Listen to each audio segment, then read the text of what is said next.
Haleluya, haleluya, haleluya. Selamat datang dalam program kita Kamu Hebat. Karena pada dasarnya kamu memang hebat. Kenapa? Karena Tuhan yang pilih kita, Tuhan yang sertai kita, Tuhan yang kirim pasukan malaikatnya untuk menjaga kita. Dan pada saat yang bersamaan Dia berikan Roh Kudus untuk menuntun kita. Dia berikan firman sebagai peta kehidupan kita, supaya kita tidak melangkah salah jalan, tapi hidup senantiasa dalam anugerahnya. Haleluya. Hari ini kita masuk dalam program kita Firman Sebelum Bobo. Karena memang firman Tuhan itu penuntun. Firman Tuhan menguatkan kita. Bahkan Alkitab ajarkan ketika Yesus menghadapi pencobaan dari kegelapan, Yesus hanya berkata, ada tertulis, ada tertulis, ada tertulis. Berarti jelas Alkitab bilang manusia hidup bukan dari roti saja, tapi dari setiap firman yang keluar dari mulutnya Allah. Berarti firman Allah adalah kehidupan, firman Allah adalah kekuatan. Tapi pada saat yang bersamaan firman Allah juga senjata buat kita untuk menghancurkan musuh. Nah, saudara yang kasih dalam Tuhan, kiranya lewat firman ini setiap saudara menerima berkat-berkat Tuhan. Haleluya.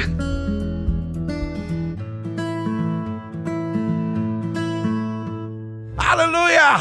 Saudara yang kasih dalam Tuhan, saya percaya hari ini banyak berkat Tuhan terjadi.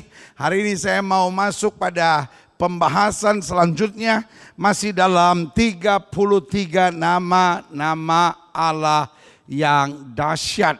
Dan hari ini kita mau bicara tentang Yehovah Shammah, ya kan?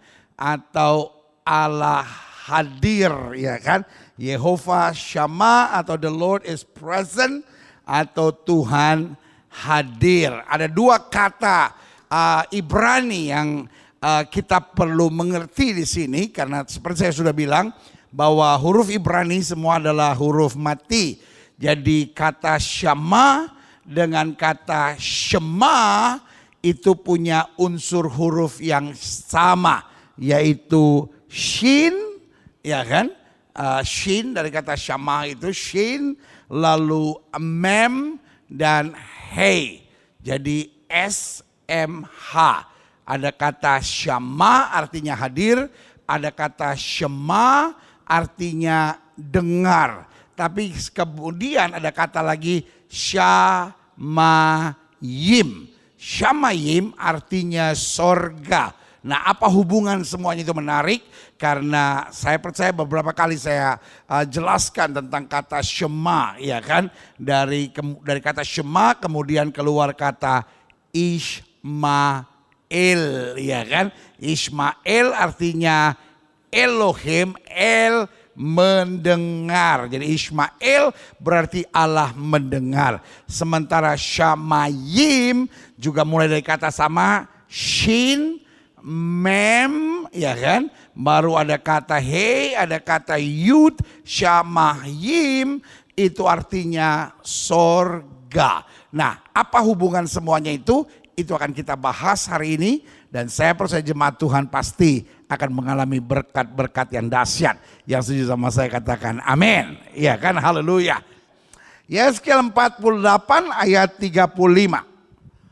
Kalau saudara baca dari Yeskel 48 ayat pertama, kelihatannya nggak menarik karena ini cuma bicara tentang keluarga, keadaan, batas kota dan lain-lain.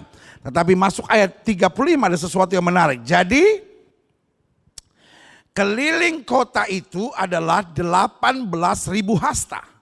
Sejak hari itu nama kota itu Yerusalem namanya adalah Tuhan hadir di situ. Yehovah Shammah. Nah, saudaraku yang kasih dalam Tuhan, sebetulnya yang sedang diukur oleh Yeskel waktu itu adalah bukan kota sekadar Yerusalem yang ada, tapi bicara tentang Yerusalem baru. Dan Alkitab berkata nama kota itu bukan lagi akan disebut Yerusalem baru, tetapi Yehovah Shammah. Tuhan hadir. Nah, tadi saya katakan bahwa Shammah kemudian mempunyai makna kata juga Shamayim. Tuhan hadir. Ya kan? Sorga, apa hubungannya? Kita lihat selanjutnya dalam Kejadian 28 ayat 16 sampai 17. Ketika Yakub bangun dari tidurnya, berkatalah ia, sesungguhnya apa? Yehovah Shammah, Tuhan ada di sini, Tuhan hadir di tempat ini. Dan aku tidak mengetahuinya. Persoalannya bukan tahu atau tidak tahu, tapi kehadiran Tuhan. Sama-sama bilang sama saya, Tuhan hadir. Nah, jangan sampai kalau Tuhan hadir kita nggak sadar. Kita ingat murid-murid Yesus berteriak apa? Itu hantu. Itu Yesus, saudara-saudara. Mereka sedang panik, mereka begitu khawatir. Sampai mata mereka tidak tertuju pada Yesus. Mata mereka cuma pada kita akan binasa, kita akan binasa. There is no hope for us. Sehingga apa yang terjadi? Mereka begitu larut dengan masalah. Sampai waktu Yesus datang mereka berteriak apa? Itu hantu. Nah saudara gue kasih dalam Tuhan. Jangan sampai Yesus datang, Yesus hadir, Allah di tengah-tengah kita, tapi kita tidak mengetahuinya. Sehingga kita selalu mengeluh dan berkata, aduh Tuhan saya udah gak sanggup, aduh Tuhan berat sekali hidup saya, aduh Tuhan saya gak kuat lagi. Tapi kalau kita tahu Tuhan hadir, kita tahu aku cakap menanggung segala perkara di dalam Yesus yang memberi kekuatan kepadaku. Berikan tepuk tangan yang meriah buat Tuhan, haleluya. Amin. Sama-sama bilang Tuhan hadir di sini. Kalau gereja Tuhan tidak ada di tengah-tengahnya, ini bukan lagi gereja. Jangan bilang sama saya, aduh pendeta saya masuk satu kebaktian ya pendeta, bulu kuduk saya merinding. Saya berasa betul di sini ada Tuhan. Saya mau kasih tahu saudara, bulu kuduk merinding atau tidak merinding bukan itu persoalannya. Alkitab tidak pernah berkata kalau bulu kuduk merinding Tuhan hadir. Tapi Alkitab berkata, di mana 2-3 orang berhimpun dalam namaku, aku ada di tengah-tengah mereka. Itu sebabnya tempat ini saya beri nama gereja. Ini bernama gereja bukan karena sekedar kita beribadah. Ini bernama gereja bukan sekedar karena kita menyanyi. Tetapi ini bernama gereja. Kenapa? Karena Tuhan hadir. Dan kalau Tuhan hadir, yang sakit disembuhkan, yang lemah dikuatkan, rumah tangga dipulihkan. Apa yang kita pikir tidak mungkin, Tuhan akan nyatakan kemuliaannya. Setuju sama saya? Katakan amin. Jelas sampai di sini? Tuhan hadir. Sama-sama bilang sama saya, Tuhan hadir. Apa yang terjadi? Ketika Yakub bangun dari tidurnya berkata, sesungguhnya Tuhan ada di tempat ini. Yehova Shammah, Allah hadir di sini. Dan aku tidak mengetahuinya. Ada banyak orang masuk gereja dan dia tidak sadar bahwa Tuhan ada di situ. Ada banyak orang di rumahnya nggak sadar bahwa Tuhan ada di situ. Karena memang kita nggak pernah memanggil nama Tuhan, kita nggak pernah berdoa, kita nggak pernah memuji-muji Tuhan dalam persekutuan rumah tangga yang baik. Kita kadang-kadang nggak sadar bahwa Tuhan hadir di kendaraan kita. Kalau kita puji-puji Tuhan, kita muliakan Tuhan, kita ikut setel lagu rohani, lalu kita ikut menyanyi, Tuhan ada di situ. Amin. Kalau di tempat di mana kita bekerja, kita undang dia hadir. Alkitab berkata, minta maka padamu akan diberi. Sehingga kalau kita bekerja dan kita panggil nama Tuhan, di situ ada Tuhan. Apa dampaknya kalau Tuhan hadir? Lihat, selanjutnya dikatakan. Ia takut dan berkata, alangkah dahsyatnya tempat ini tidak lain dari apa? Betel. Apa itu Betel? Rumah apa? Allah. Ini pintu gerbang Shamayim, di mana Yehova Shammah, di situ menjadi apa? Bet Shamayim. Artinya apa? Di mana Allah hadir, maka rumah itu, tempat itu menjadi sorga. Yang setuju sama saya katakan amin. Makanya saya bilang keluargaku harus menjadi sorgaku. Rumah Tuhan, Betel, gereja harus menjadi apa? Bet Shamayim. Tempat di mana sorga berada. Ya tapi kan sorga baru nanti setelah kita mati. No. Remember. Doa Bapa kami ajarkan kita apa? Bapa kami yang di surga, dikuduskan namamu, datanglah apa? Kerajaanmu. Jadilah kehendakmu di bumi seperti apa di sorga. Berarti kita bisa mengalami suasana sorga. Nah banyak orang masuk gereja gak menyadari kita masuk Bet Shamayim.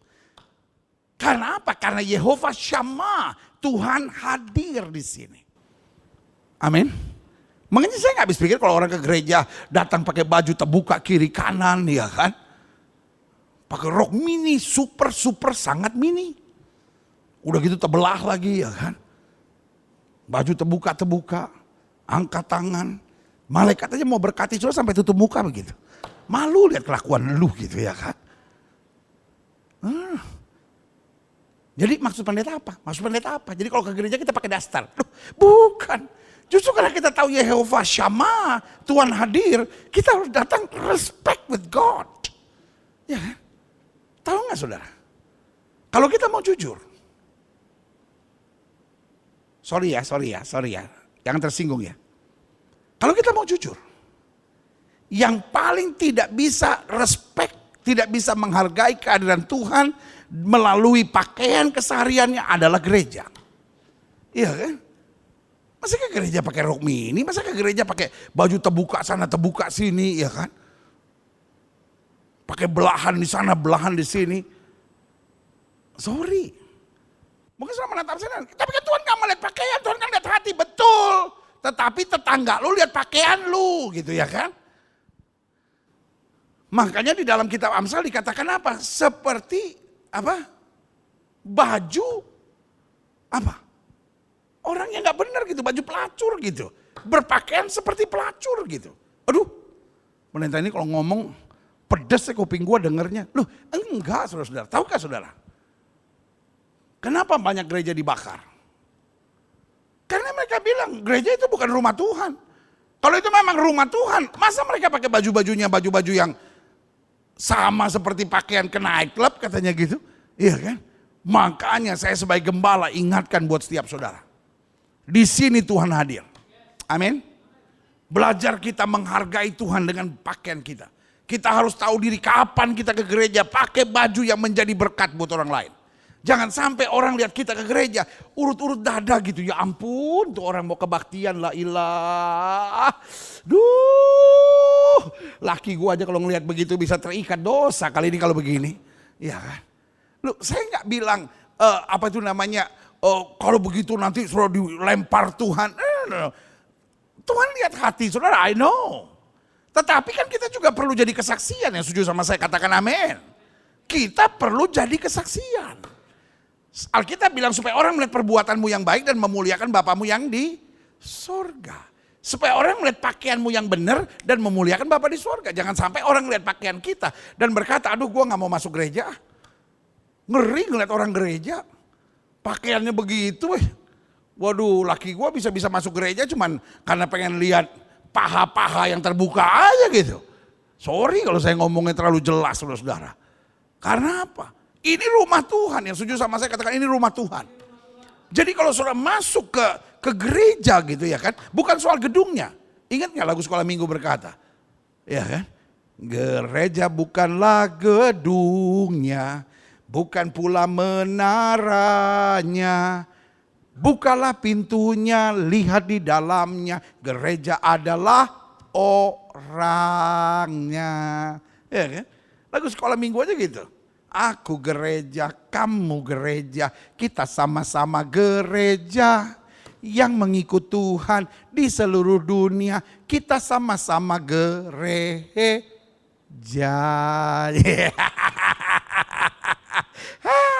Lu kalau lagu begitu aja nggak hafal, ya kan? Kalau lagu yang bapak-bapak, ibu-ibu, ayah lu jago kalau begitu, ya kan? Apa yang terjadi? Alkitab tidak bilang Yakub masuk gereja. Tapi waktu dia tahu Tuhan hadir, itu menjadi sorga. Shammah menjadi Shamayim. Amin. Kalau kita tahu ini gereja rumah Tuhan, Bet El. Bet itu artinya rumah, El itu Elohim atau Tuhan atau Adonai. Kalau kita tahu gereja adalah tempat di mana saya berjumpa dengan Tuhan. Saudara gak akan masuk gereja biasa-biasa. Saudara akan masuk gereja betul-betul dengan expecting. Dengan mengharapkan, saya percaya saya akan berjumpa dengan Tuhan. Makanya selalu saya bilang, kita ada di gereja yang paling utama bukan sekedar mendengar firman Tuhan. Meskipun itu penting. Kita di gereja yang paling penting bukan hanya sekedar berdoa. Meskipun itu penting. Kalau cuma mendengar firman Tuhan, saudara bisa style dari YouTube mungkin. Bisa style di mobil saudara. Kalau cuma berdoa di rumah juga bisa berdoa. Gereja bukan hanya sekedar oh ya saya menyanyi di gereja. No, yang paling utama adalah saya mengalami perjumpaan dengan Tuhan. Dalam persekutuan rohani sesama orang percaya. Dan percaya betul sesuatu yang dahsyat Tuhan akan nyatakan di tengah-tengah kita. Yang setuju sama saya katakan amin. Sama-sama bilang saya percaya saya ketemu Tuhan. Kalau orang di gereja cuma ketemu kesalahan orang. Ya kan ada orang yang pulang gereja cuma ngomongin, aduh si ini begini, aduh ini aneh ya. Kayaknya bibirnya dioperasi ya. Biasanya besar sekali bibirnya ngetrail gitu ya. Kok kayaknya kemarin kelihatannya kayak agak tipis-tipis gitu. Kalau kita cuma ke gereja untuk ketemu kesalahan orang, wow, rugi. Tapi kalau suruh gereja ketemu Tuhan, suruh pulang dengan kesembuhan, suruh pulang dengan berkat, suruh pulang dengan jamahan Tuhan, suruh pulang dengan sesuatu yang dahsyat yang sujud berikan tepuk tangan dia buat Tuhan. Haleluya! Woo! Yeah! Teman-teman, yeah! Ya kan? Kembali ke ayat tadi, ya kan? Ketika Yakub bangun dari tidurnya berkatalah ia sesungguhnya Tuhan ada di tempat ini. Yehova Shammah, Tuhan hadir di sini. Dan aku tidak mengetahuinya. Ia takut dan berkata, alangkah dahsyatnya tempat ini. Ini tidak lain dari apa? Rumah Allah. Ini apa? Bet Shamayim. Ini adalah tempat yang dapat disebut sorga. Haleluya. Klik. Aha. Saya simpulkan gini. Kehadiran Tuhan mengubahkan segalanya. Yang setuju sama saya katakan kehadiran Tuhan mengubah segalanya. Amin. Ketika Yesus hadir di kubur Lazarus, Lazarus bangkit.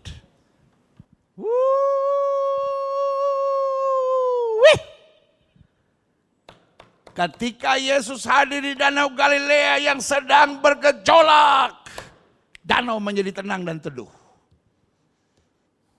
Amin. Ketika Yesus hadir di tengah-tengah Petrus yang menangkap ikan dan gak dapat apa-apa, ikan ditangkapnya dengan luar biasa. 153 ekor banyak yang setuju sama saya katakan amin. Kehadiran Tuhan mengubahkan segala-galanya. Makanya selalu saya bilang terlalu rugi kalau kita masuk gereja tapi tidak merasakan bahwa Tuhan hadir di tengah-tengah kita. Terlalu rugi kalau kita tidak merasakan Tuhan hadir di keluarga kita. Terlalu rugi kalau kita tidak rasakan bahwa Tuhan hadir di tengah-tengah kita. Dia akan Allah Immanuel, Allah yang menyertai kita. Amin. Karena Tuhan mengubahkan segalanya. Makanya Shin Mem Hei. Shin Mem Hei punya makna apa? Ya kan?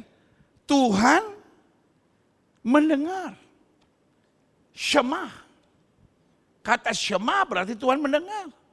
Tapi dalam bagian lain, Shin, Mem, Hei juga bisa berarti Syamah atau hadir. Iya kan? Tapi Shin, Mem, Hei, Yud, Hei menjadi apa? Shemayim. Iya kan? Shin, Mem, Hei, Yud, Mem. Shamayim, ya kan? Shamayim itu bentuk pluralnya berarti sorga, ya kan? Bahwa Allah mau hadir di tengah-tengah kita, ya kan? Jadi kalau Yehova Shammah sebetulnya pemahaman umumnya berarti kehadiran Tuhan karena Tuhan mengetahui segala-galanya sehingga tempat itu dibentuknya diubahkannya menjadi sorga. Amin. Tuhan tahu air mata saudara.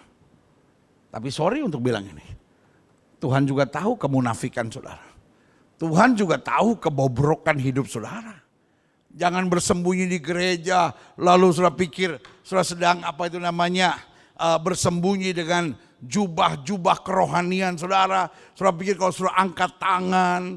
Menyembah Tuhan, melayani Tuhan. Lalu Tuhan gak tahu kebobrokan saudara. Pendeta mungkin gak tahu. Saya sebagai gembala saudara bisa aja gak tahu. Yang duduk di samping saudara bisa aja gak tahu. Tapi Tuhan tahu. Tuhan hadir bukan untuk menekan saudara. Tuhan hadir untuk memanggil saudara karena aku tahu. Aku tidak membiarkan kau terikat. Aku tidak akan membiarkan kau terbelenggu. Aku mau menjamah kau. Aku mau pulihkan kau. Aku mau lepaskan kau. Supaya engkau mengalami suasana sorga yang dahsyat dalam hidupmu. Yang setuju sama saya katakan amin. Jadi Yehova Shammah, kehadiran Tuhan itu punya dua hal. Satu, dia mendengar. Mendengar artinya dia mengetahui segala sesuatu tentang kita. Tapi yang kedua juga Shammayim. Apa artinya Shammayim? Bahwa dia mau membawa kita pada pengalaman yang dahsyat dan luar biasa, yaitu sorga. Jelas sampai di sini? Jadi kalau dia hadir, dia bukan cuma untuk nonton gitu. Oh ada apa nih? Dia munafik. Dia main-main. Dia setengah-setengah. No. Waktu Shammayim, itu juga berarti suasana sorga akan dinyatakan buat kita yang setuju sama saya katakan amin. Haleluya. Nah, klik. Selanjutnya saya catat di sini. Mengapa dia perlu hadir? Ya kan? Dia perlu hadir karena dia tahu kita tidak bisa sendiri. Amin. Waktu Tuhan menciptakan manusia, ada satu berita yang jelas, tidak baik kalau manusia itu seorang diri saja. Karena manusia ketika sendiri gampang stres. Manusia ketika sendiri gampang berontak. Manusia ketika sendiri gampang jenuh. Tuhan hadir untuk memberitahu engkau tidak pernah sendiri. Kalau engkau menangis, aku beserta dengan engkau. Kalau engkau jatuh, aku mengangkat engkau. Kalau engkau tertekan, aku yang menghibur engkau. Ketika engkau dalam bahaya, aku memberi jaminan bahwa aku memberi kepastian bagi engkau. Berikan tepuk tangan yang meriah buat Tuhan. Haleluya. Haleluya. Amin. Kita nggak bisa sendiri. Tapi barang siapa yang ada dalam Kristus, dia tidak pernah berjalan sendiri. Amin. Makanya ada lagunya, ku tak dapat jalan sendiri. Amin. Tuhan, tolonglah daku. Cie Gilbert nyanyi, mantap. Saya sedang nyanyi, cuman orang gak senang dengernya.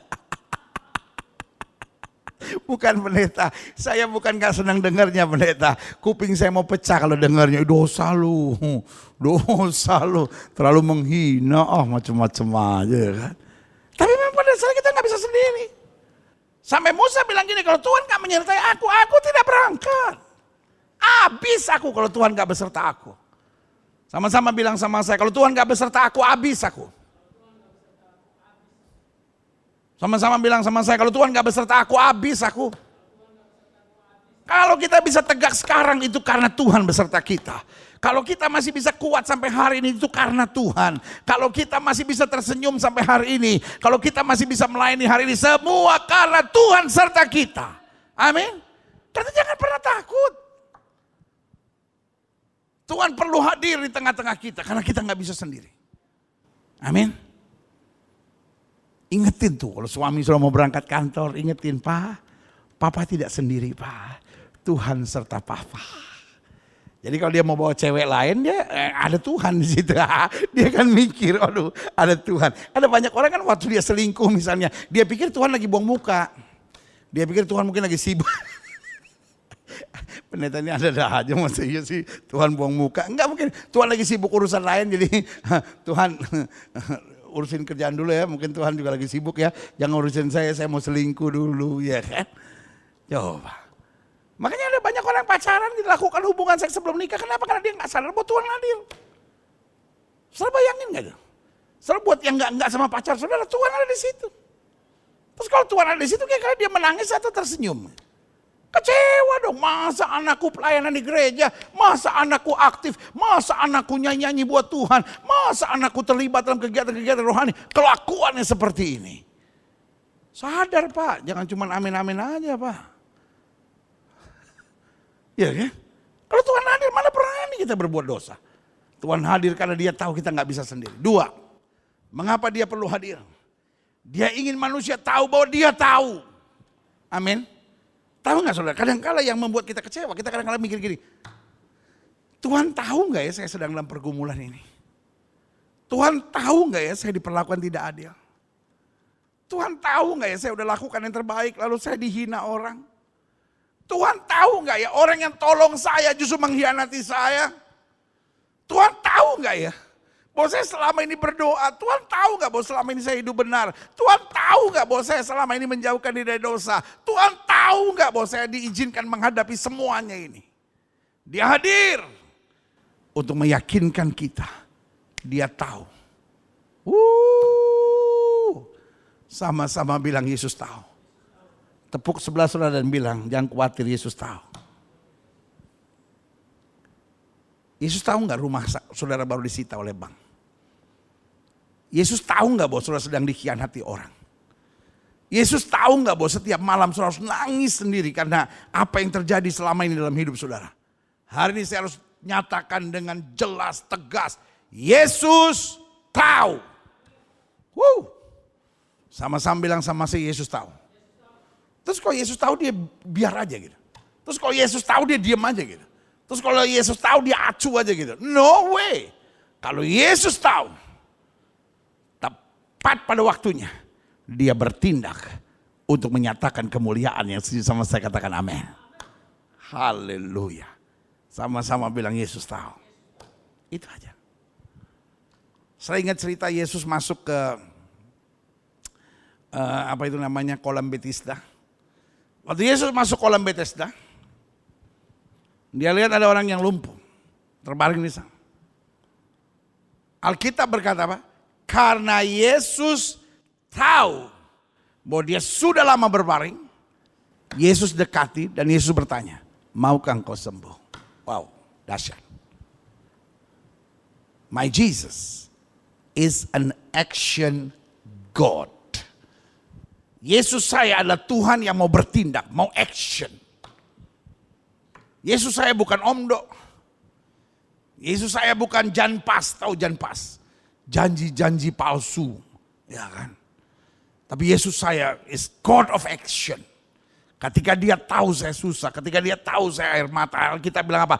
Air mata orang benar ditampung dalam kirbatnya Tuhan.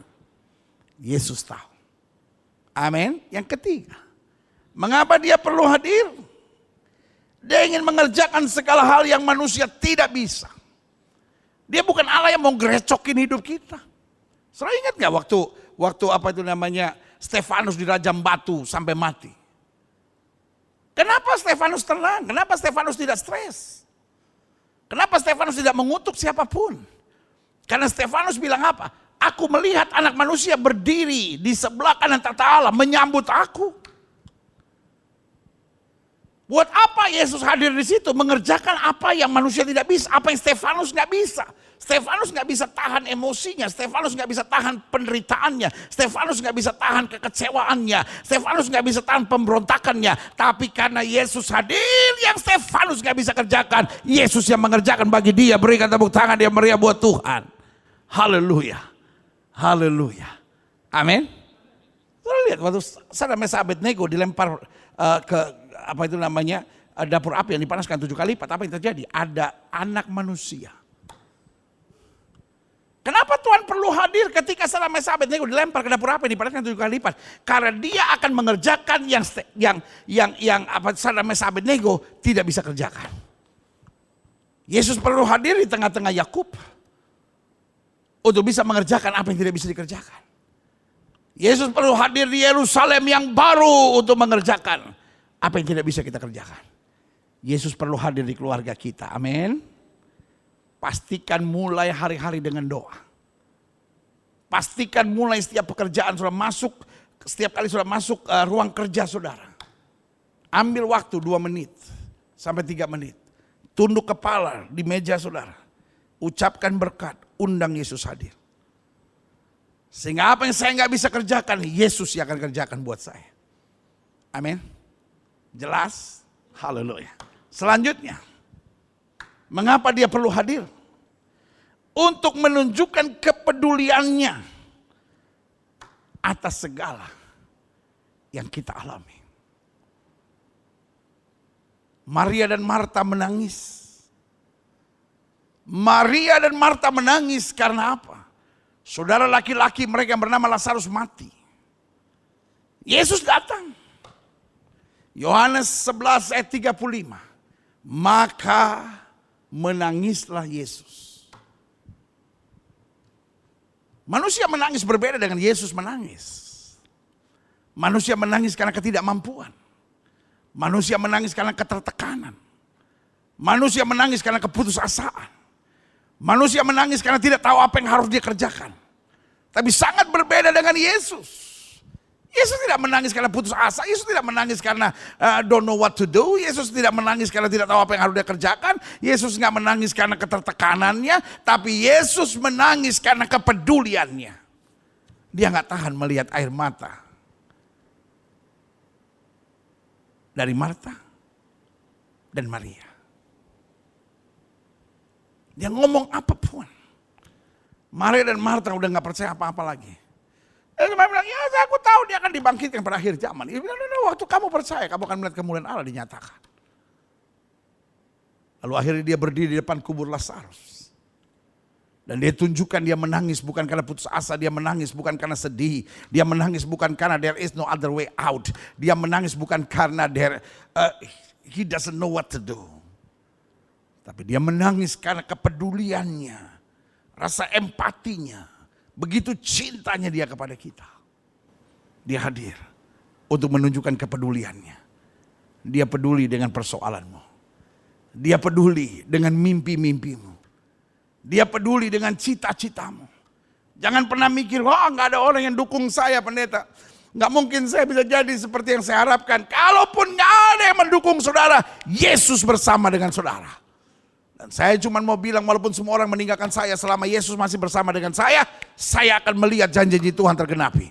Saya akan melihat mimpi-mimpi tergenapi. Saya akan melihat harapan-harapan tidak pernah dikecewakan. Yang setuju sama saya katakan amin. Jelas? Aha. Coba lihat Yosua 3 ayat 13 sampai 15. Allah hadir.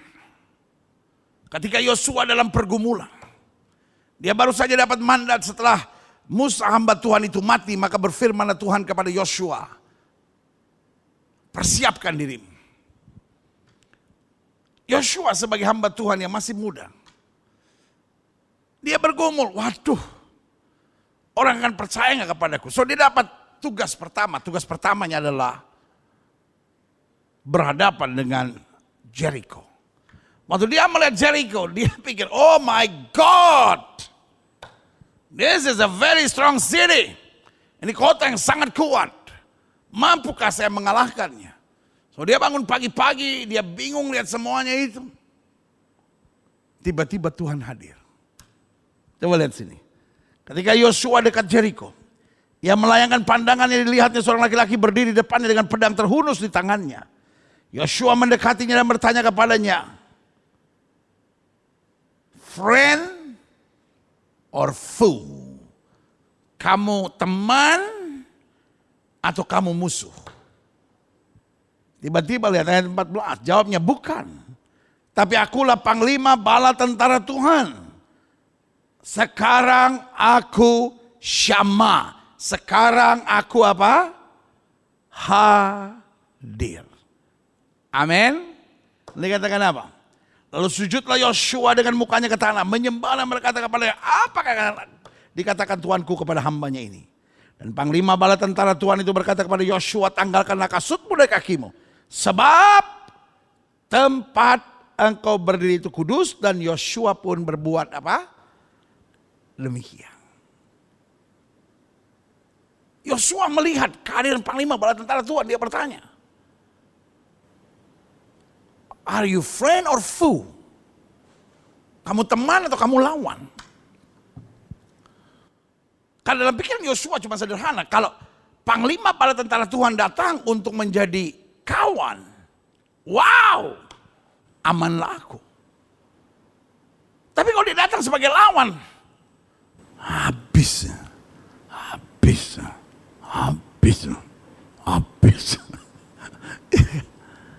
Panglima bala tentara Tuhan bilang apa? No. Aku bukan datang sebagai kawan, aku bukan datang sebagai lawan.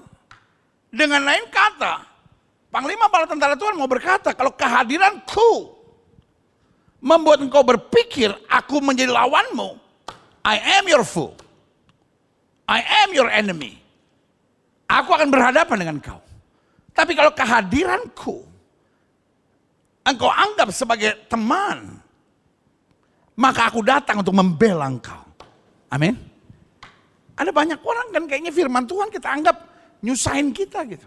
Harus hidup suci. Harus bayar perpuluhan. Harus tertanam di gereja lokal. Harus bersyukur dalam segala hal. Ampuni orang yang bersalah.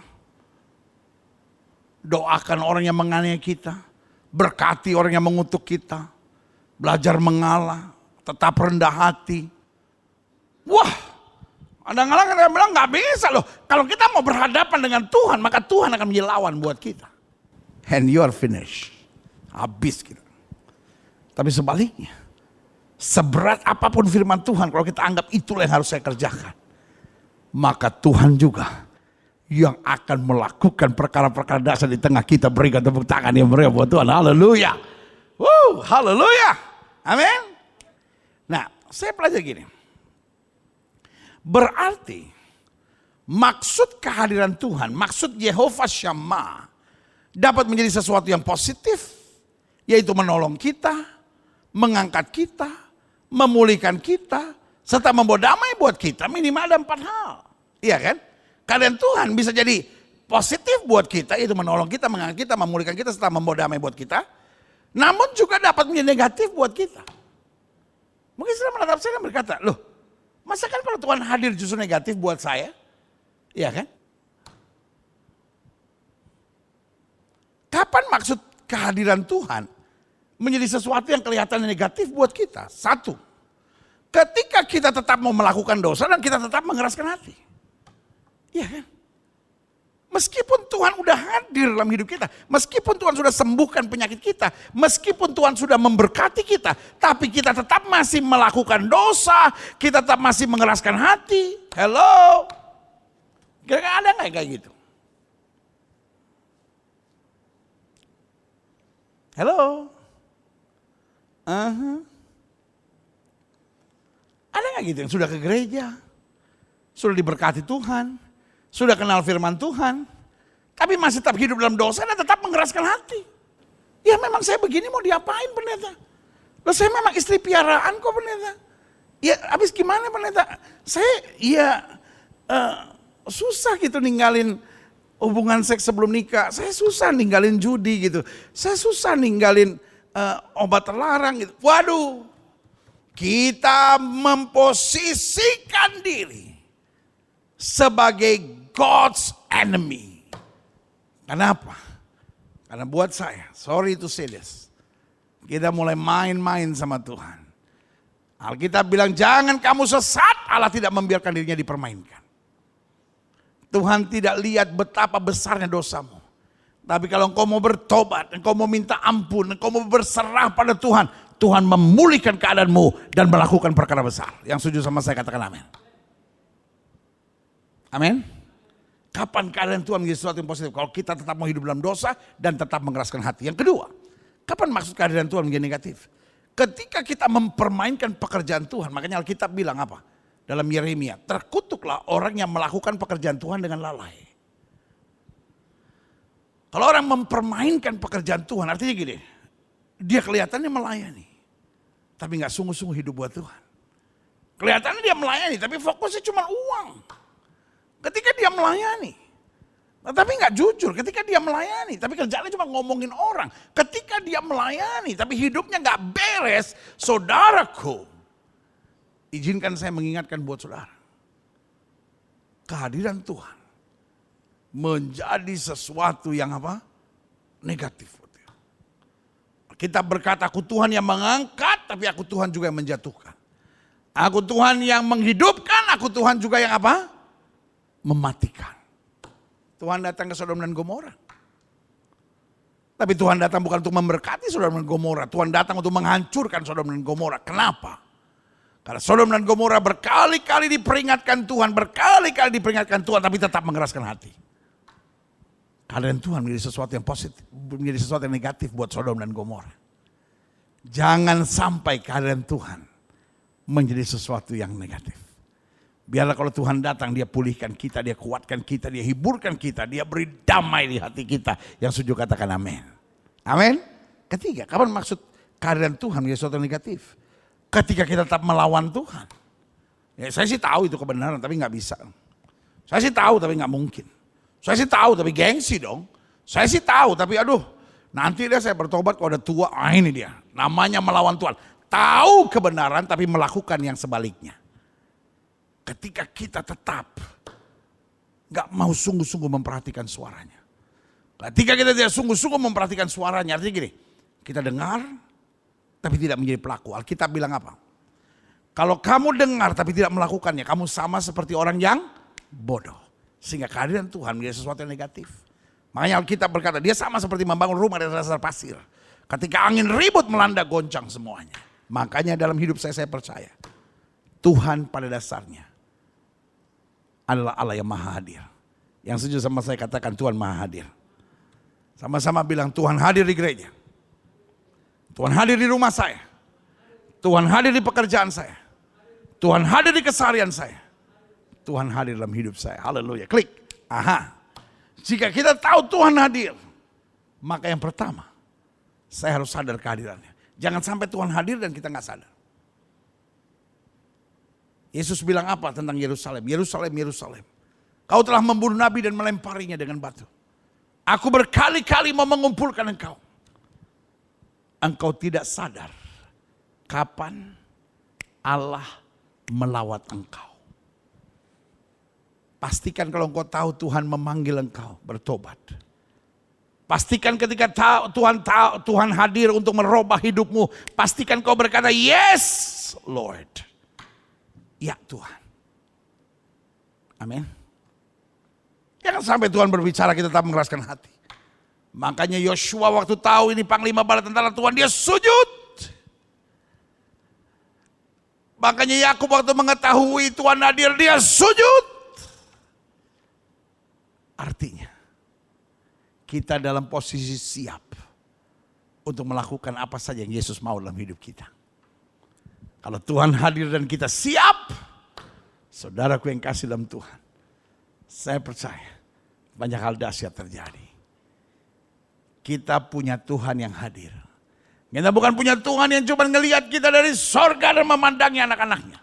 Tapi Tuhan hadir untuk menguatkan kita, untuk menyertai kita, dan untuk berkata jangan takut.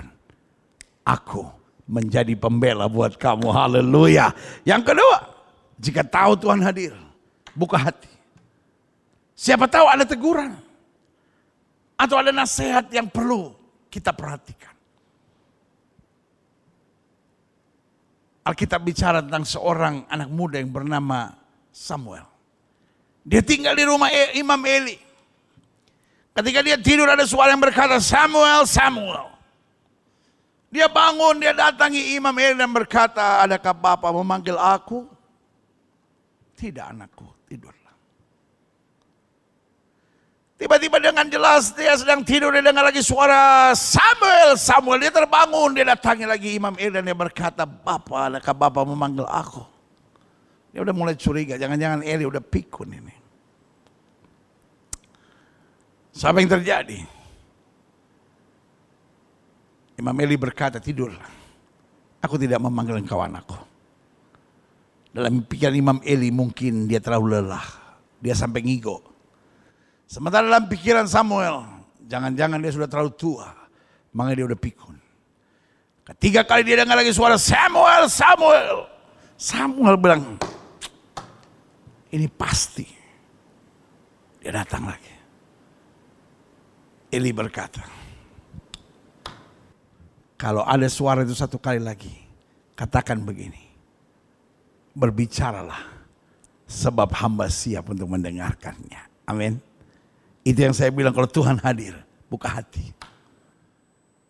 Kalau saudara ada di gereja, buka hati. Kalau saudara lagi berdoa, buka hati. Siapa tahu ada teguran, siapa tahu ada nasihat, siapa tahu ada pesan, siapa tahu ada kata-kata kekuatan yang membangkitkan kita untuk membuat kita dapat berkata, aku lebih daripada orang-orang yang menang. Yang setuju sama saya katakan amin.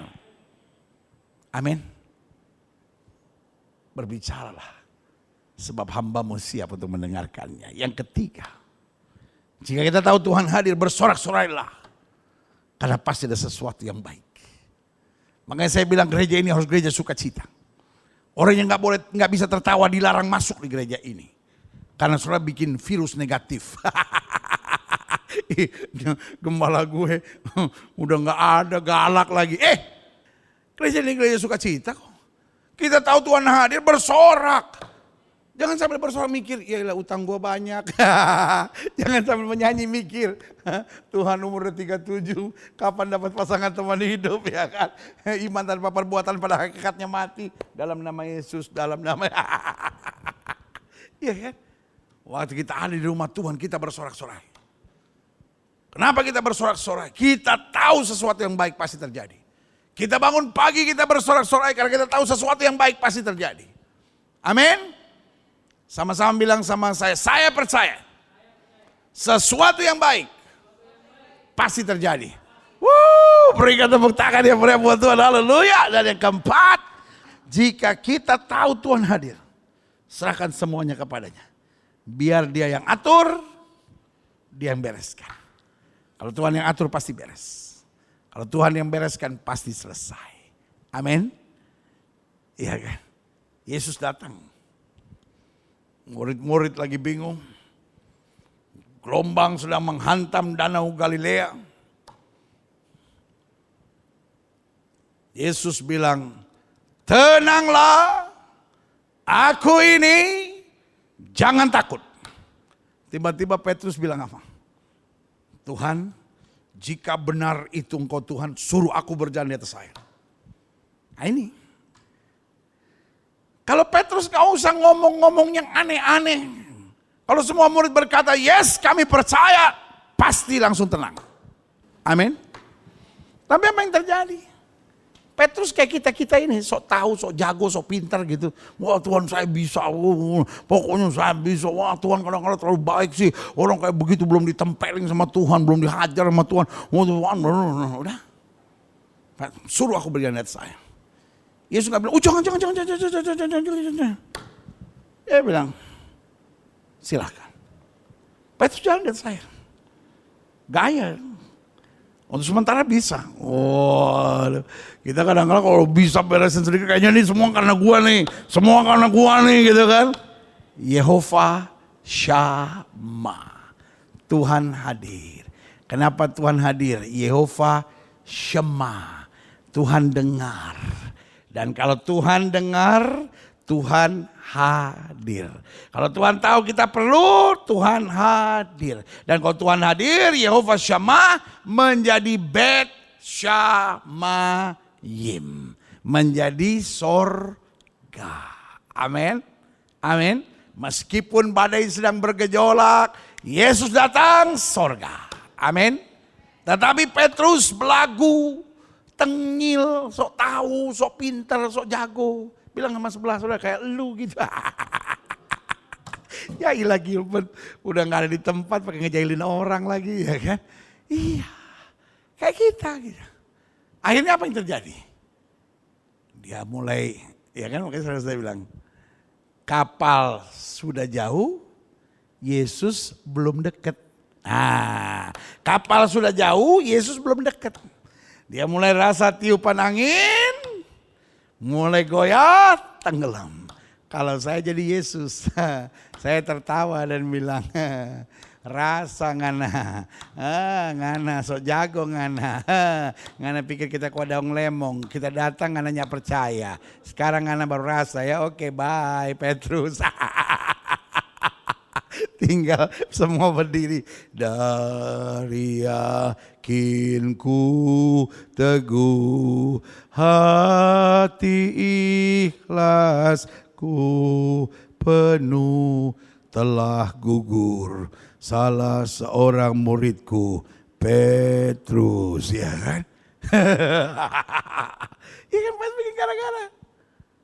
Tapi Yesus langsung angkat dia. Kalau Yesus hadir, dia akan bereskan semuanya. Tugas kita cuma berserah, tugas kita cuma beriman, saudaraku. I am your pastor. Meskipun saya hari ini tidak secara khusus hadir bersama dengan saudara. Tapi saya harus bilang dari dasar hati saya yang terdalam, I love you so much. Saya mencintai saudara, saya mengasihi saudara. Dan saya cuma mau bilang, dia adalah Yehova Shammah. Dia adalah Tuhan yang hadir. Hari ini dia ada bersama kita. Siapa yang percaya Yesus ada di tengah-tengah kita? Amin, amin, amin, amin. Serahkan semuanya pada Yesus. Biarkan Yesus yang bereskan. Semua mata terpejam, semua kepala tertunduk, setiap hati terangkat kepada Tuhan. Musik naikkan pujian ini dan izinkan saya berdoa. Kalau hari ini saudara berkata, saya merasa sendiri. Nggak ada orang yang mau mengerti saya, nggak ada orang yang peduli sama saya, nggak ada orang yang sama sekali mau membantu saya. Dia hadir. Yehova Shammah. Dia ada di tengah-tengah kita. Kalau hari ini saudara berkata, saya nggak bisa beresin. Dia bisa beresin. Tapi ingat, dia bisa hadir untuk membawa hal yang positif. Tetapi dia juga bisa hadir untuk membawa hal yang negatif. Kalau kita tetap mau berdosa, kita mau tetap mempermainkan pekerjaan Tuhan, kita mau tetap main-main dengan Tuhan, kita mau tetap mengeraskan hati, kita masih mau tetap melawan Tuhan, maka dia datang membawa dampak yang negatif buat kita. Kecuali kita bertobat. Tapi kalau kita mau sungguh-sungguh sujud, kita mau sungguh-sungguh minta ampun, kita mau sungguh-sungguh punya hati yang lembut dan buka hati, dia hadir untuk memulihkan dalam hidup kita. Dia hadir untuk menguatkan kita. Dia hadir untuk menyatakan mujizatnya. Dia hadir untuk melakukan perkara-perkara besar. Jika itu doamu, taruh tangan kananmu di dada. Kenapa dia perlu hadir? Karena dia Shammah. Dia mendengar, dia tahu segalanya. Dan kalau dia hadir, dia akan bangun Bet Shamayim. Artinya sorga. Dia bangun sorga di keluargamu, dia bangun sorga di hari-hari hidupmu. Dia bangun sorga di pekerjaanmu, dia bangun sorga di tempat ini.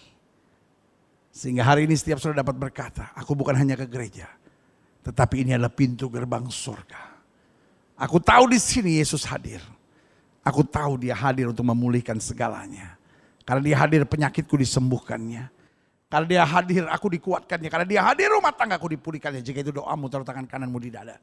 Setiap saudara yang ingin didoakan, taruh tangan kanan saudara di dada. Sekarang saudara boleh angkat tangan di hadapan Tuhan. Izinkan saya berdoa. Bapa, di dalam nama Yesus. Hari ini kami belajar firman Tuhan tentang Yehova Shammah. Di sini bukan sekadar gereja Bethel Indonesia, Jemaat Globe Fellowship Center. Tapi ini adalah pintu gerbang sorga. Di mana kami mengalami perjumpaan dengan Tuhan. Terima kasih Bapa.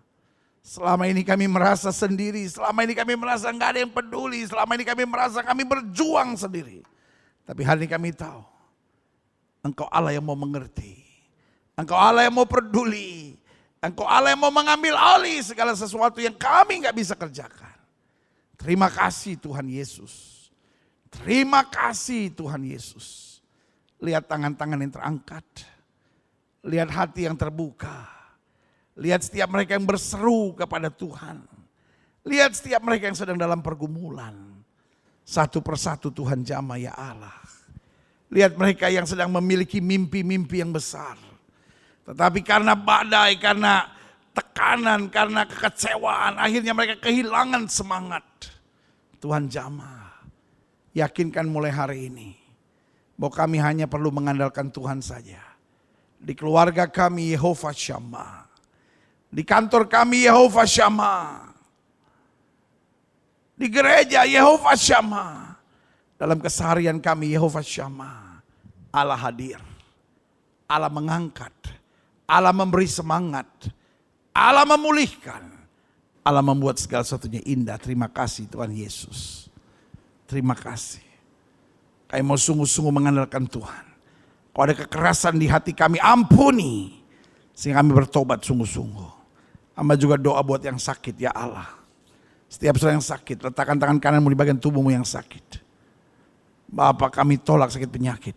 Kami tolak kelemahan tubuh, kami tolak campuran kegelapan, kami patahkan kuasa di dalam nama Yesus. Hai setan sakit penyakit, kau tidak punya kuasa atas tubuh orang percaya. Karena tubuh kami telah dibeli dengan harga mahal, itu darah Yesus.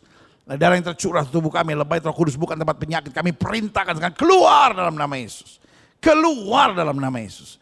Kuasa kesembuhan, berkat, mujizat mulai terjadi. Karena kami percaya Yesus kami tidak berubah dulu, kemarin, hari ini, dan sampai selama-lamanya.